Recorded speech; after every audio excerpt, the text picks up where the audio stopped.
Je vous propose de commencer cette table ronde.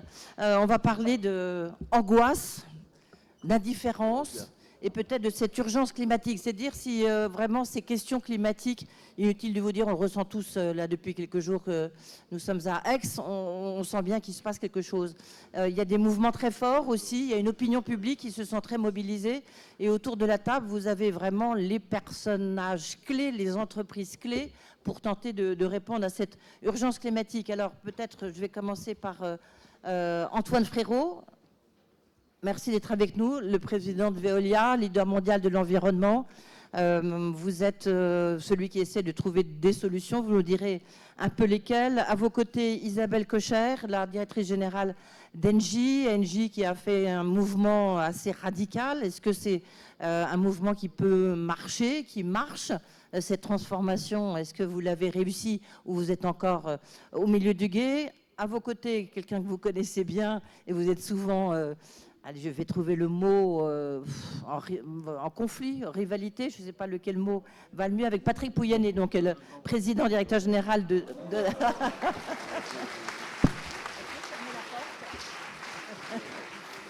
Voilà, ça commence. C'est pour ça qu'on les avait mis à côté, pour être sûr comme ça qu'ils pouvaient... Patrick Pouyanné, donc le patron de Total. Et puis, à mes côtés, je crois que c'est même sa première intervention au sein des crocodiles, Anne Rigail, qui est la nouvelle directrice générale d'Air France. Peut-être un petit mot avant de passer la parole à Patrice Geoffron, membre du service des économistes, qui évidemment va cadrer ce débat pour éviter qu'il parte dans tous les sens. Il y a deux directrices générales, les femmes sont directrices générales et les hommes sont présidents, directeurs généraux. Excusez-moi, je n'ai pas pu résister. Patrice Geoffron, c'est à toi peut-être pour nous aider à cadrer et faire les scénarios peut-être pas trop catastrophiques. Oui, merci Edwige. Bonsoir à toutes et à tous. Alors, cadrer le débat, je ne peux pas vous le promettre. En revanche, soulever une série de questions qui me paraissent importantes, je vais le faire autour de 4 questions. La première étant la suivante, une interpellation. Donc, vous avez assisté, comme moi, à ces journées, la journée d'hier et celle d'aujourd'hui. Et moi, j'ai la sensation que la question climatique a envahi nos rencontres.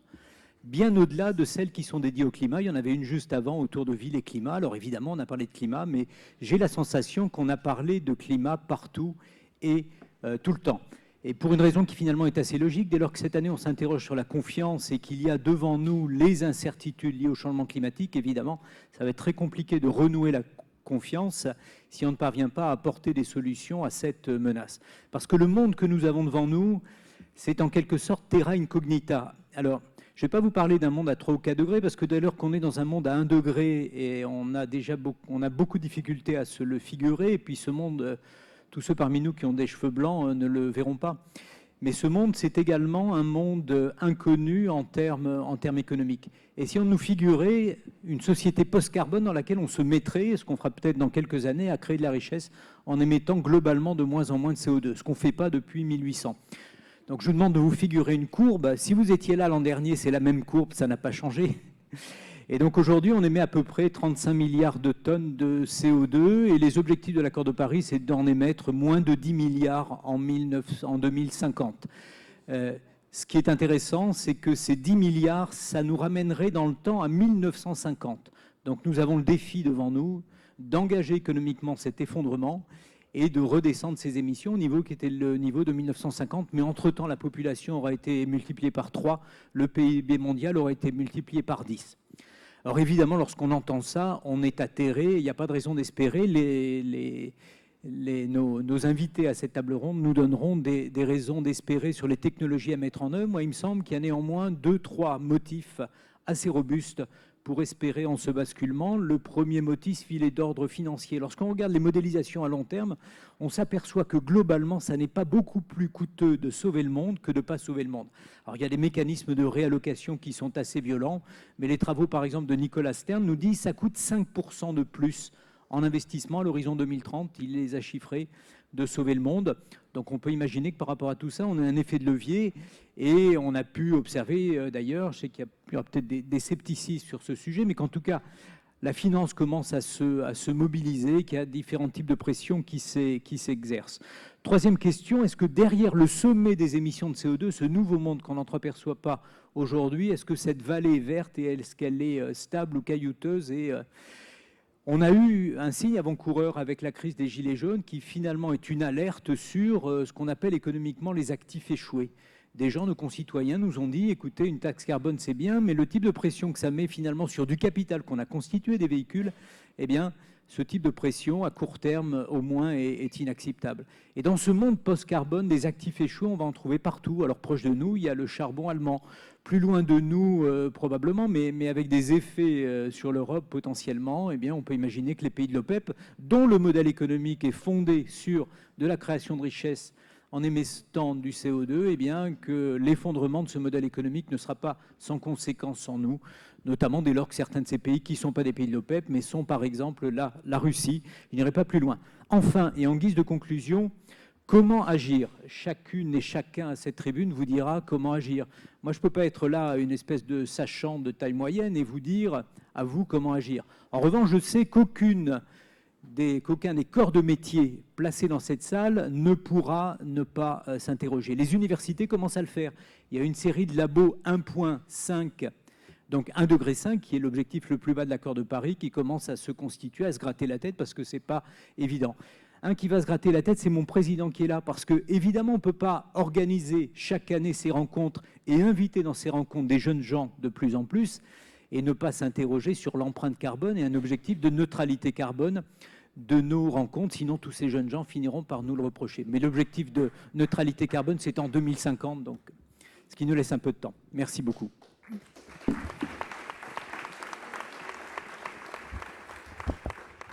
Merci. Et tout à l'heure, vous serez interpellé justement par une étudiante qui a une question assez cash à vous poser. Je vais peut-être commencer par les deux groupes qui sont ouvertement sous pression. Tout le monde est sous pression, vous l'avez dit, Patrick.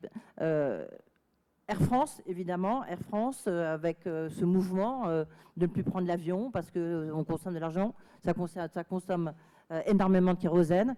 Et je vous permets de signaler, si vous voulez plus connaître Anne Régal, cet excellent papier dans Libération Portrait qui lui a été consacré, qui s'appelait Kérosène. Excellent papier, comme Libération, c'est parfois en faire. Mais j'ai peut-être commencé par Patrick Pouyanné. Lui, vous pesez lourd, 200 milliards d'euros de chiffre d'affaires. C'est sympathique cet après-midi. 200 milliards de chiffre d'affaires. Surtout, on voit bien, vous êtes souvent mis en cause, peut-être par vos positions. On a vu l'histoire des Jeux Olympiques, on a vu l'ouverture de votre raffinerie dans le sud de la France. On voit que vous êtes au cœur de toutes ces problématiques. Quelle est votre réponse par rapport à cette pression et cette pression de l'opinion publique? Eh bien, la réponse, c'est qu'il faut s'engager, c'est-à-dire... Et pour un groupe comme Total, qui est un groupe dans le monde de l'énergie, c'est essentiel, puisque la question du climat, c'est profondément une question des évolutions des marchés de l'énergie. Donc pour un groupe, quand on parle de stratégie d'une entreprise, on cherche à comprendre comment vont évoluer nos marchés. Et donc l'engagement qu'on a, et en même temps, il faut regarder les faits. Les faits, c'est que, je le rappelle toujours, c'est que l'énergie, c'est un bien essentiel, et que toute collectivité, où qu'elle soit sur la planète, veut avoir accès à de l'énergie, une énergie qui doit être disponible, qui doit être abordable et qui, bien évidemment, doit être compatible avec le respect de la planète et la question du climat. Mais vous avez sur cette planète beaucoup de gens qui n'ont soit pas accès à l'énergie, soit qui ont d'abord comme objectif de sortir de la pauvreté, et leur apporter l'énergie, c'est essentiel. Ce n'est pas le cas dans nos pays. Mais de ce point de vue-là, d'ailleurs, moi je vois sur la question climatique deux types d'actions et de réactions. Il y a les pays développés, OCDE, comme le nôtre, et puis il y a les pays émergents. Et la sensibilité au débat n'est pas la même. Ça ne veut pas dire que l'urgence ne soit pas collective. Ceci étant, vous aviez utilisé le mot angoisse au début. Tout ça, ça renvoie, en fait, je pense que si on croit à l'accord de Paris, il faut être optimiste. D'ailleurs, c'est un accord optimiste pour moi. Pourquoi je dis ça? Parce que cet accord, il a peut-être écrit dans un article qu'on doit être sur une trajectoire vers 1,5 degré, moins de 2 degrés. Mais la somme des contributions des pays, des engagements volontaires signés le même jour, ne faisait pas du tout 1,5 degré ou 2 degrés, il faisait 3 degrés à peu près. Mais pourquoi? Mais parce que nous n'avons pas entre les mains, nous ne savons pas aujourd'hui quelles sont toutes les solutions technologiques pour être sur cette trajectoire à 2 degrés. Il faut être optimiste, il faut avoir foi dans le progrès.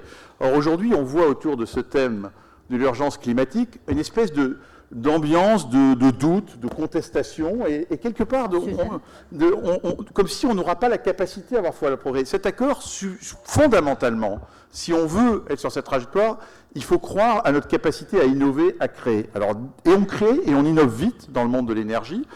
On crée, on innove. On ne parlait pas, il y a 10 ans ou il y a 15 ans, d'énergie solaire, d'énergie éolienne offshore, de stockage de l'électricité, comme on peut en parler aujourd'hui. Donc, Total, notre réaction, elle est d'agir. Et donc, d'ailleurs, j'ai rencontré des jeunes tout à l'heure, pendant 1 heure, puisqu'ils me demandaient pourquoi j'aimerais travailler chez Total. Ben, je leur dis, vous avez 2 façons. Soit vous boycottez Total, vous ne ferez pas grand-chose si vous boycottez Total. Total continuera à produire de l'énergie, ou bien vous venez chez nous et vous nous aidez, et vous travaillez avec notre évolution. Donc, on s'engage. Pourquoi? Ben parce que je pense qu'on consommera moins de pétrole dans 20 ou 30 ans qu'aujourd'hui, c'est clair. Et donc, ça veut dire que le prix du pétrole diminuera. Donc, moi, je dois protéger l'entreprise pour ne pas avoir d'actifs échoués en évitant d'aller prendre des positions sur du pétrole cher. Donc, inutile d'aller chercher du pétrole en Arctique et d'autres projets coûteux. On s'engage parce qu'on croit beaucoup qu'il y a une énergie qui va faire la transition, parce que malgré tout, l'intermittence des renouvelables est posée, c'est le gaz naturel. Je crois que je rejoindrai Isabelle sur ce point. Le gaz, si nous étions capables aujourd'hui de transformer toutes les centrales à charbon de cette planète en centrales à gaz, on réglerait 1/3 du problème pour être sur la trajectoire. Donc c'est une solution qui existe. On s'engage parce qu'on a décidé d'investir dans l'électricité. Ça ne fait pas plaisir à certains concurrents. Et dans l'électricité d'origine soit renouvelable. Non, Edwige, il n'est pas là. Donc inutile d'engager le débat. Ils ont fait exprès, les organisateurs, pour éviter, parce que les 3 ensemble, ça aurait été un peu difficile quand même. Juste pour ceux qui... On s'engage. Pas, on va peut-être préciser. Non, on ne précise rien, c'est moi qui ai le micro. On s'engage en investissant en ce moment en moyenne 1,5 milliard d'euros dans les énergies renouvelables, ce qui est tout à fait cohérent avec ce que font des grands électriciens dans ce domaine-là. Donc on va devenir, petit à petit, un électricien sur bas carbone. On s'engage enfin parce que le mot important, c'est qu'il ne faut pas croire qu'il y aura la fin des hydrocarbures. Le monde en 2050 aura toujours production d'hydrocarbures. L'objectif, c'est d'avoir une neutralité carbone. Et l'autre engagement, c'est d'investir dans les technologies de la neutralité. Les technologies de la neutralité, c'est soit du carbone, stockage du carbone, c'est aussi les forêts, parce que le moyen le plus efficace sur cette planète aujourd'hui d'éliminer du carbone, moins de $10 la tonne, c'est la reforestation, c'est s'engager pour l'engagement des forêts. Total, et nous voulons constituer une business unit, on ne l'a pas encore publiquement dit, j'en profite aujourd'hui, avec des ingénieurs agronomes, des gens qui savent, pour investir dans des projets qui préserveront les forêts. Ils auront un budget de $100 millions par an, ce qui est quand même... et ce n'est pas de la philanthropie, ça se veut être de l'investissement à moyen et long terme, parce qu'un projet pour les forêts, il faut qu'il dure longtemps pour être positif pour la planète. Donc voilà ce qu'on fait, mais moi mon message c'est qu'il faut être optimiste et positif. Il faut croire dans le progrès si on veut collectivement, tous ensemble, apporter la solution au changement climatique, et donc avoir confiance, pour prendre le thème d'aujourd'hui. Si on n'a pas confiance en nous-mêmes, si on a peur, on ne bougera pas. Donc moi j'ai confiance que Total sera un acteur positif et apportera les solutions. Et si je dois faire face au fait qu'il n'y aura pas de grand soir, ça c'est faux. Le monde a besoin d'énergie. Il n'y aura pas de grand soir de l'énergie du jour au lendemain. C'est une explosion. Mais si je peux investir dans les renouvelables, c'est bien parce qu'aujourd'hui, nous tirons des bénéfices de nos exploitations d'hydrocarbures et on en réinvestit dans l'énergie de demain. Voilà. Merci Patrick Pouyanné.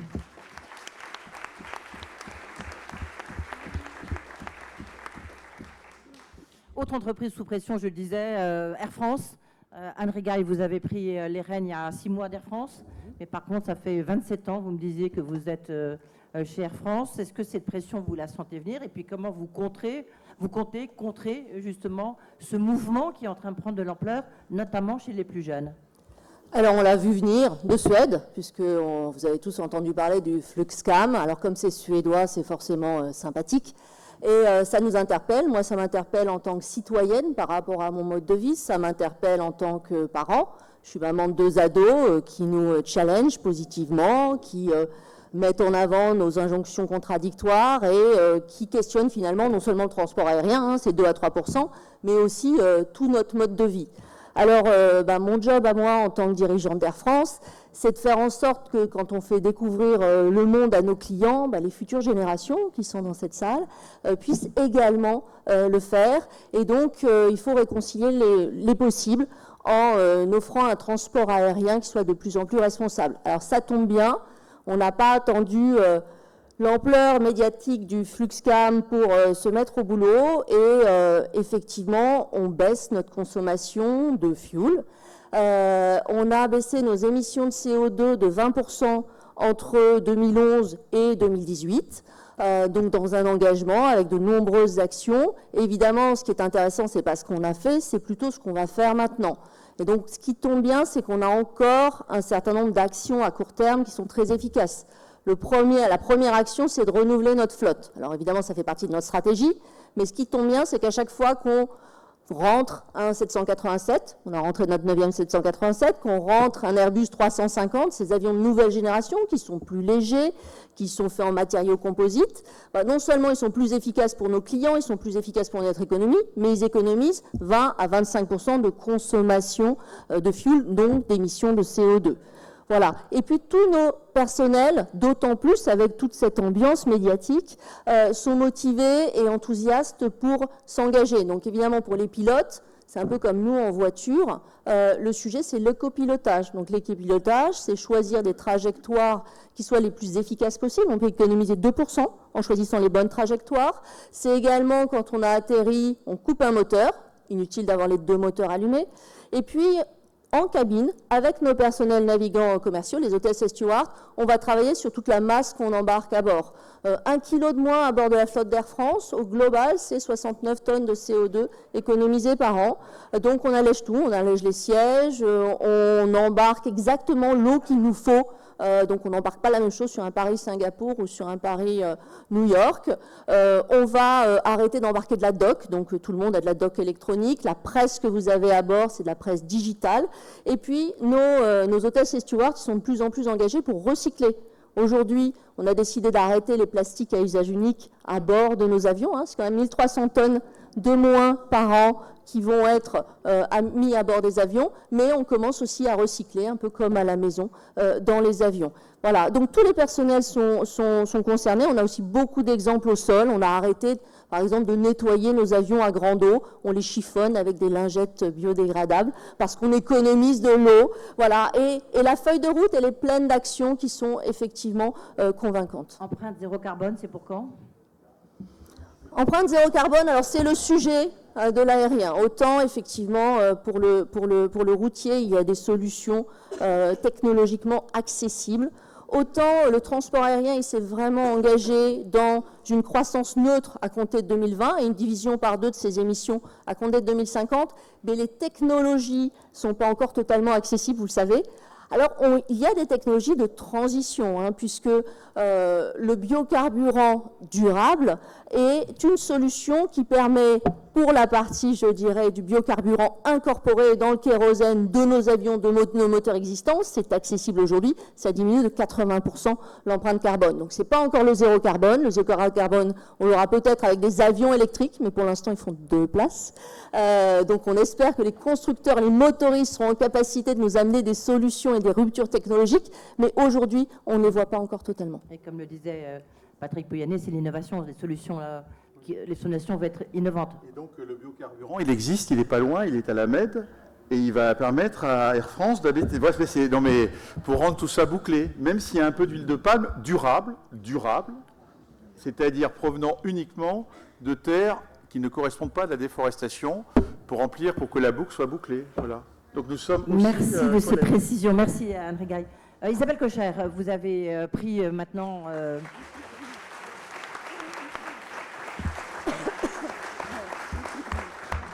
Vous avez pris les rênes il y a plusieurs années de Engie. On a bien vu la transformation, parfois un peu à marche forcée, on le rappelle à chaque fois, mais parce que c'était un peu la première fois qu'un groupe de votre taille, 60 milliards de chiffre d'affaires, évolue de manière aussi forte avec des cessions d'actifs, des repositionnements.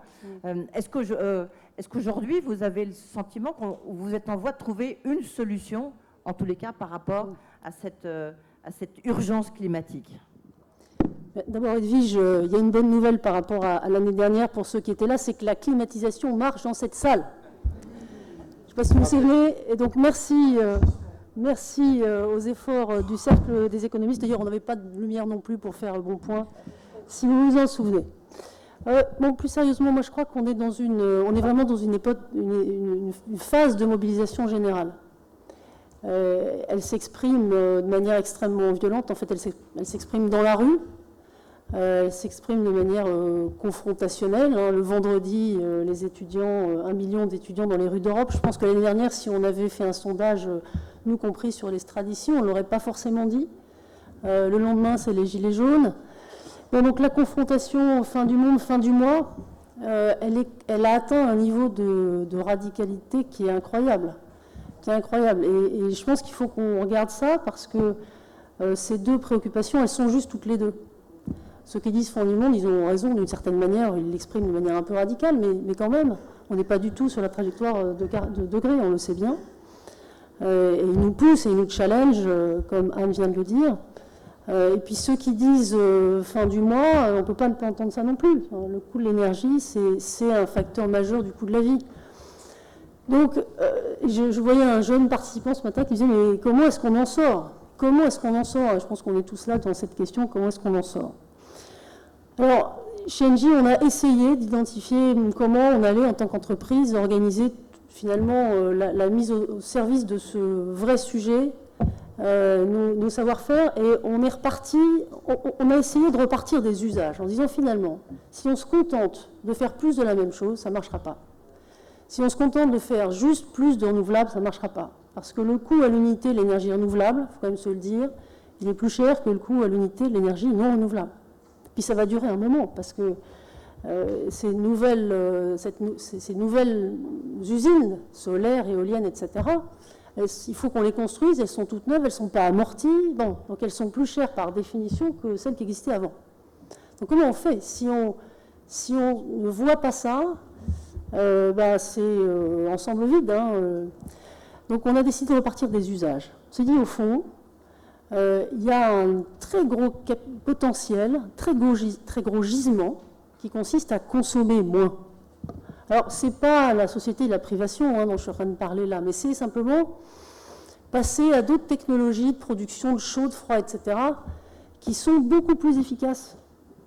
Et on peut gagner énormément en re-questionnant nos modes de vie, en se demandant par exemple si on a besoin de chaleur à la maison toute la journée au même niveau, ou bien si on peut être un peu plus agile dans notre façon de nous chauffer, sachant qu'on est là le matin et le soir. Donc repartir des usages. Et c'est vraiment sur ce constat qu'on a bâti notre stratégie. Et nous sommes passés en quelques années d'une situation où finalement notre premier métier c'était produire de l'énergie et être rémunéré pour ça, à une situation où aujourd'hui notre premier métier c'est aider nos clients à consommer moins d'énergie et à être rémunérés pour ça. Parce que ça a de la valeur, et ça n'a pas juste de la valeur du point de vue sociétal, ça en a évidemment, mais ça a de la valeur économique. Et notre challenge, puisque Edwige, tu m'as demandé, mais au fond, vous en êtes où ? Notre challenge, en fait, celui auquel on a été confronté, mais très directement, c'est de faire ça sans perdre nos actionnaires en route. Et quand on a annoncé ça il y a 4 ans, donc, on nous a accueillis avec bienveillance, je dirais, mais un tout petit peu de scepticisme, en disant quasiment taxé de naïveté. Et j'avais la conviction qu'en faisant ça, c'était non seulement un choix responsable du point de vue du réchauffement climatique, mais que c'était aussi rationnel économiquement. Et notre job, c'était de montrer en un temps court que c'était vrai. Parce qu'on ne peut pas, on est tous conscients ici que dans le système tel qu'il est aujourd'hui, on ne peut pas nous laisser essayer trop longtemps sans être convaincu que ça marche économiquement, que c'est créateur de valeur. Donc on a demandé 3 ans. 3 ans à nos actionnaires, de patienter 3 ans. Et on leur a dit, en 3 ans, on arrivera à un modèle qui est, donc, comme je vous l'ai dit, inversé, et qui sera plus profitable. Et on avait pas mal de pression, je dois vous dire, pour y arriver. 3 ans plus tard, c'est quand même très encourageant. On a baissé nos émissions de CO2 de 50%. On est un groupe qui est plus rapidement croissant qu'avant. Alors, on venait d'une croissance négative, signe supplémentaire s'il en fallait, on n'était plus tout à fait quand même là positionné comme les clients nous attendaient. On est, pour vous donner un chiffre, quand même moins 14% de croissance en 2015, plus 5 en 2018. On est un groupe qui attire mieux les talents, plus 80% de CV en 2018, spontanés en 2018. et on est un groupe qui a gagné en profitabilité. Moi, je trouve que c'est encourageant. Ça montre qu'en peu de temps, 3 ans à l'échelle de la vie d'une entreprise, c'est pas beaucoup. Donc en peu de temps, on peut faire ce pari de choix assez tranchés, et on peut faire le pari qu'en les faisant, on va être préféré. Et que les clients vont être plus là, et que du coup la croissance va être meilleure, et que les talents vont être plus là, et etc. Et alors c'est moi qui en parle, les équipes d'Engie, elles sont en partie dans la pièce, c'est moi qui parle, mais c'est elles qui ont fait. Puis notre conseil d'administration qui est largement représenté ici, et notamment Jean-Pierre Clamadieu ici au premier rang. Donc, aujourd'hui, pardon, Isabelle Kocher, est-ce qu'aujourd'hui vous êtes un groupe, peut-être en conclusion, juste pour poursuivre le débat, vous êtes un groupe énergéticien, comme vous êtes aussi à côté de Patrick Pouyanné, comme on vous présentez les 2 grands groupes énergéticiens, avec EDF qui n'est pas là, heureusement, comme l'a dit tout à l'heure Patrick Pouyanné, mais est-ce que vous êtes un groupe de services, un peu comme, surtout que vous êtes le principal actionnaire de Suez Environnement? On est un groupe de services, définitivement un groupe de services. Quand vous rentrez en partenariat avec des entreprises, en les aidant à construire finalement leur roadmap zéro carbone, c'est devenu ça notre métier, en faisant l'inventaire de tout ce qu'on peut consommer en moins, pour en plus une qualité de vie et un confort plutôt meilleur, et puis ensuite venir avec le remplacement de toute l'énergie qui reste, parce qu'il en reste quand même. On aura besoin d'énergie dans le futur, mais remplacer cette énergie carbonée par une énergie décarbonée dans une équation qui marche, c'est-à-dire pas plus cher qu'avant. C'est ça le sujet, c'est zéro carbone compétitif. Bon bah oui, ça fonctionne, et alors est-ce que c'est la fin de notre mouvement? Évidemment pas, on est plutôt en train de l'accélérer. Merci, on va poursuivre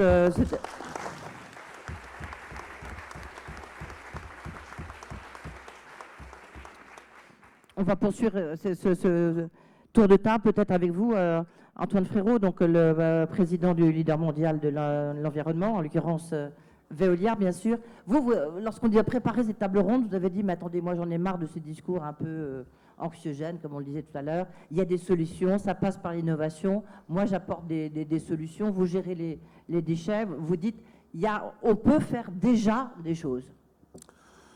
Oui, je suis comme Patrick. Je ne suis pas d'accord avec l'angoisse, le fatalisme et le côté anxiogène que nous entendons et que vous nous avez rappelé, ma chère Edwige, dès le début de cette table ronde. Absolument. Je rappelle d'ailleurs, pour les plus anciens d'entre nous, qu'on nous avait fait la même psychose avec le trou dans la couche d'ozone il y a 30 ans, ou avec les pluies, les pluies acides qui détruisaient les forêts européennes il y a 25 ans. Et je vais même plus loin que Patrick, qui, lui, nous demande de croire dans le progrès.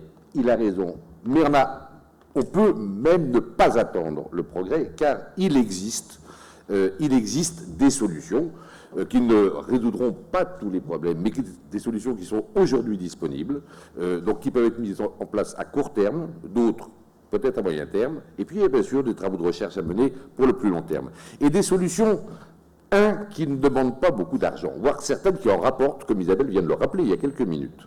Des solutions qui ne demandent pas de remettre en cause notre mode de vie, et des solutions qui ne demandent pas non plus d'avoir un accord global, mondial, parce qu'elles sont souvent locales, ces solutions. Il existe donc des solutions techniques, mais il existe aussi, parce qu'on l'a expérimenté dans d'autres secteurs, des solutions institutionnelles, pour les voir se dupliquer et passer à l'échelle, parce que chacune de ces solutions prises sur un cas, un seul exemple, bien évidemment, ça ne résout pas grand-chose, mais si elles se multipliaient partout où elles pourraient être multipliées, ça résoudrait le problème. Or, le passage à l'échelle, on l'a déjà expérimenté pour d'autres problèmes de pollution grave et qui ont permis de résoudre ces problèmes. Quelques exemples, si vous voulez bien, sur les solutions techniques. Et je les prends dans mon secteur, dans les métiers de l'environnement, dont une étude a montré que les solutions que ces métiers développaient permettaient de régler à peu près 30% des émissions à abattre, qu'a rappelé M. Geoffrand tout à l'heure. Des solutions qui peuvent être utilisées tout de suite. L'efficacité énergétique dans l'industrie. Un exemple, pas loin d'ici, ArcelorMittal à Fos-sur-Mer.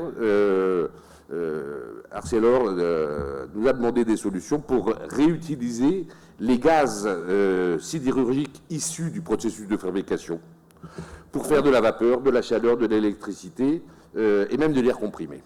Moins 25% de consommation d'énergie pour exactement le même service pour l'usine. Efficacité énergétique pour les bâtiments.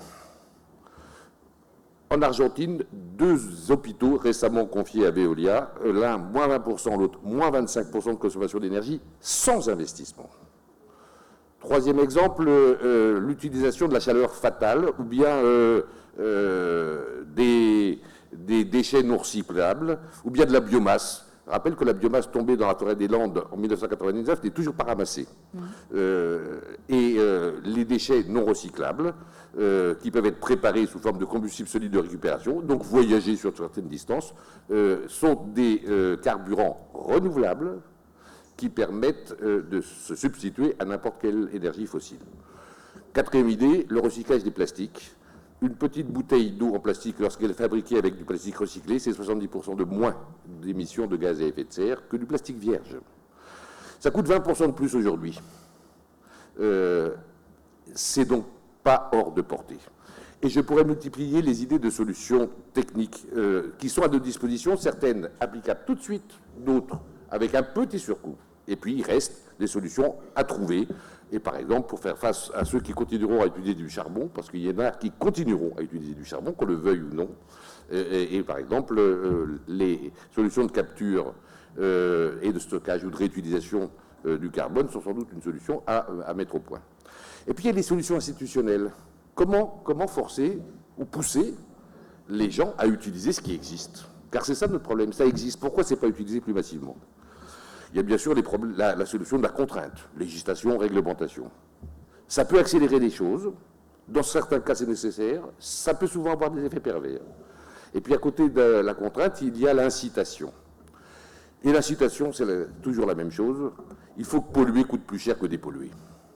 C'est exactement ce qu'on a connu il y a 50 ans dans le domaine de l'eau. On a taxé, on a fait payer la pollution, il faut donc un prix au carbone. Et pour que ce prix soit acceptable, il faut que cet argent soit utilisé pour dépolluer. Et si cet argent est utilisé pour dépolluer, et pas pour tomber dans un grand sac sans fond, et donc appelé une taxe par définition, si c'est une redevance pour payer le coût de l'externalité que représente la pollution, pour dépolluer, on va 2 fois plus vite pour que dépolluer coûte moins cher que polluer. 20% de plastique, 20% de plus du plastique recyclé. Si j'ai 10% de redevance sur la pollution émise par le plastique vierge et que je donne ces 10% au plastique recyclé, je fais que recycler est moins cher que de pas recycler. C'est pas la mer à boire, 10%. Et le plastique aujourd'hui, c'est un énorme problème. Donc on a les solutions pour pouvoir également passer à l'échelle. Il faut donc que le monde institutionnel les mette en œuvre. On me dira que l'affaire des Gilets jaunes a montré que les gens n'étaient pas prêts à payer pour la pollution. Nous avons, chez Veolia, fait un petit sondage juste après cet épisode, en posant la question si la taxe carbone, elle n'allait pas dans la poche de l'État, mais elle servait, et si on vous garantissait qu'elle servait pour dépolluer, est-ce que vous seriez prêt, dans ce cas-là, à faire un effort? À 70%, la réponse est oui. Et le si est important quand même. Hein.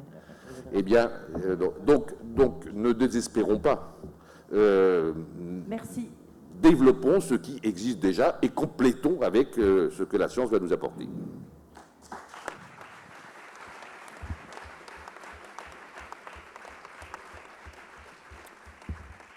On va commencer le débat avec 2-3 questions. Après, bien sûr, vous pourrez poser vos questions. Patrick Pouyanné, vous vouliez peut-être... Sur le prix du carbone, je pense que dans l'affaire de la taxe et des gilets jaunes, il faut bien voir que c'est pas seulement... la difficulté de l'exercice aujourd'hui, c'est que vous taxez les consommateurs sur un bien essentiel. Je vous rappelle que 75% des Français prennent leur voiture pour aller chaque jour travailler. Ils ne sont pas tous à Paris. Hein.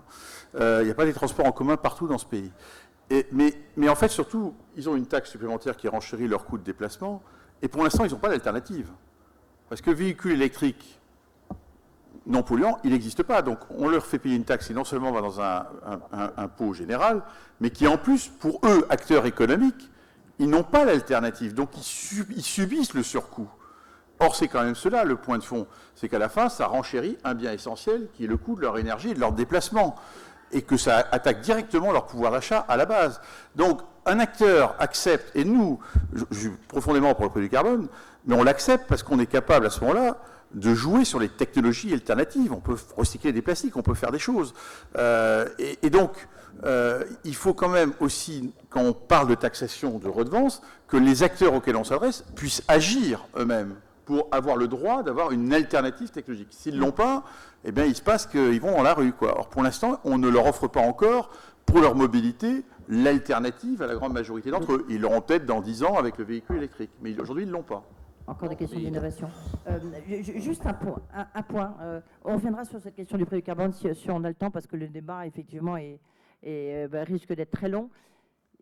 Vous êtes des chefs d'entreprise à la tête de leaders dans vos secteurs. Qu'est-ce qui vous fait le plus avancer? Qu'est-ce qui vous conduit le plus dans cette transformation et qui vous oblige peut-être à vous transformer? Est-ce que ce sont les investisseurs, notamment la finance, qui est de plus en plus, qui met la pression de plus en plus forte? On a vu ces tribunes qui réunissaient quand même des fonds qui pesaient 34 000 milliards de dollars en disant il y a une urgence climatique, nous on n'investit que dans les entreprises qui...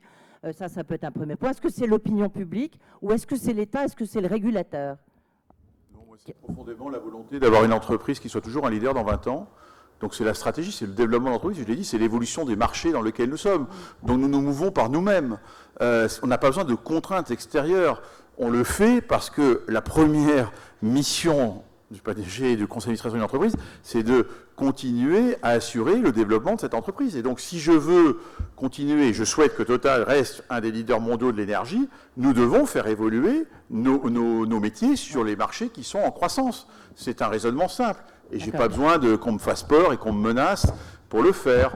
Je ne crois pas d'ailleurs que ce soit ça qui me fera fonctionner. En tout cas, sûrement pas la menace d'investisseurs financiers qui, par ailleurs, en même temps, continuent à demander des dividendes maximum à court terme. Donc, qu'ils écrivent dans le même papier, les deux parties du papier, le changement climatique, et c'est pas grave si vous baissez vos dividendes et si vous les donnez dans 10 ans, peut-être qu'on les écoutera. Moi, je les écoute assez peu, pour être honnête. D'accord. Isabelle Cocher, Antoine Frérot.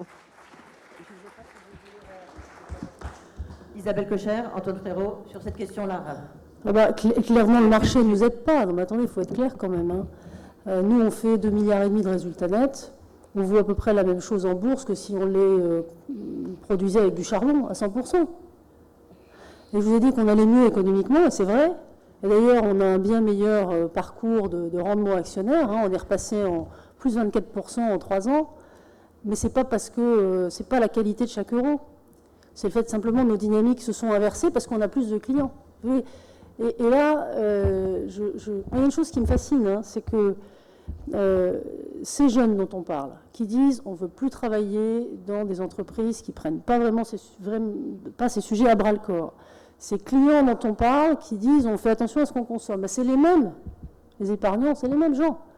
Donc quand est-ce que cette bascule se passe, quoi? Alors je ne sais pas, vous, si vous êtes conscient de là où vous investissez votre argent. Moi, l'expérience que je fais quand je questionne autour de moi, c'est qu'un individu, il est de plus en plus regardant sur ce qu'il consomme, ça c'est sûr. Il est de plus en plus vocal sur les entreprises pour lesquelles il veut travailler ou pas, ça c'est sûr. Son argent, il n'a pas idée. Et en fait, on parle des fonds, mais les fonds, c'est des intermédiaires. L'argent, c'est le vôtre, le nôtre à tous ici. Donc je pense que s'il y avait une chose à faire, franchement, pour accélérer, pour être mieux soutenu, Patrick a raison, moi je suis absolument d'accord, c'est pas pour ça qu'on le fait. On le fait parce qu'on est motivé, on le fait parce qu'on a envie, on le fait parce que c'est l'avenir. Mais enfin, ça aiderait quand même d'être un tout petit peu encouragé par les actionnaires. Si on pouvait provoquer beaucoup plus de proactivité des investisseurs que vous êtes tous, in fine, franchement, on aurait fait un bon travail. Ça pourrait faciliter. Antoine Frérot, ensuite Anne Rigaille, et après on poursuit le débat. Oui, toujours sur la finance, mais en revenant sur la redevance carbone, puisque c'est de la finance, la redevance, quand même. Bon.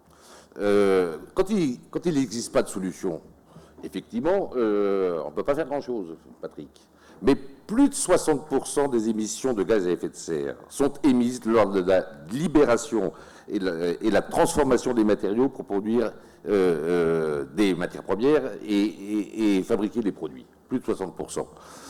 Et là, comme pour le plastique, il existe beaucoup de solutions pour s'y substituer. Donc appliquons le principe simple, pollueur-payeur, dépollueur aidé, donnons un coût aux externalités, car de toute façon, quelqu'un va les payer, ces externalités. Bon. Et ça sera bien sûr les mêmes, sans le savoir, beaucoup plus cher, et peut-être en plus sur plusieurs générations. Donc soyons raisonnables, et lorsqu'il existe des solutions à peu près abordables, toutes ne le sont pas encore, mais à peu près abordables, mettons-le en place ainsi. Et enfin, dernière chose sur la finance. Rapidement, parce qu'il faut des questions. Anne s'exprime là-dessus, Oui. et après... 1 minute sur la finance. 30 secondes. 30 secondes. Il y a la bonne finance verte, celle qui pousse et qui aide à transformer les choses polluantes. Et la moins bonne, celle qui dit cachez cette horreur que je veux ne pas voir, dégagez-moi tout ça, vendez-moi tout ça, quelqu'un d'autre s'en occupera, mais je ne serai plus mêlé à cela. Faisons attention que les actions de la finance verte aident bien la planète et ne reportent pas la patate chaude quelque part ailleurs. Ouais. Sinon, ça nous reviendra en boomerang. Sous le tapis. Bravo. Anne Rigail. Oui, très vite. Je crois que ce sont nos clients qui nous demandent de bouger avant tout, hein, et vous l'avez dit tout à l'heure par rapport à tous les mouvements médiatiques. Nos clients, on leur propose de compenser leur voyage, hein, de planter des arbres quand ils achètent leur billet. Ils le font d'ailleurs, on a planté 85 500 arbres, mais ils nous demandent d'aller plus loin. Je crois que la régulation a son rôle à jouer. On compense aujourd'hui la moitié de nos émissions sur nos vols européens. Le transport aérien, il s'est organisé de manière volontaire. Hein, c'est une des rares industries qui s'est organisée de manière volontaire au niveau de l'OAC, au niveau mondial, pour organiser une compensation de ces émissions. Et je crois que l'État et l'Europe, on a parlé ce matin du rôle de l'Europe dans les secteurs pour être pionnier dans l'invention, par exemple, d'un transport aérien durable, a été pionnière au début de l'aviation. On peut imaginer que ce soit un challenge et une ambition européenne. Bravo, merci beaucoup. Je propose que maintenant nous passions aux questions rapidement. J'ai besoin... Attendez, il y a d'abord une jeune, je cherche Solène, la parole 18-28 ans, elle va poser une question, elle va vous poser une question, vous allez répondre et après il y a d'autres questions. Oui, alors je suis la porte-parole en fait d'un dispositif 18-28, donc on a tous réfléchi à cette question. Donc vous l'avez évoqué. Nous les jeunes aujourd'hui en fait on se demande... Bien le micro s'il vous plaît. On se demande comment vous allez faire dans un contexte de pénurie de cadres et de préoccupations environnementales de plus en plus importantes pour attirer les jeunes talents, mais surtout pour attirer en fait les jeunes qui sont réellement motivés par cette envie de changer les choses et d'accélérer la transition énergétique. Qui répond, je ne sais pas, Patrick, Antoine, Isabelle. À nous de les convaincre. Et puis des jeunes, il y en a partout sur la planète. Hein.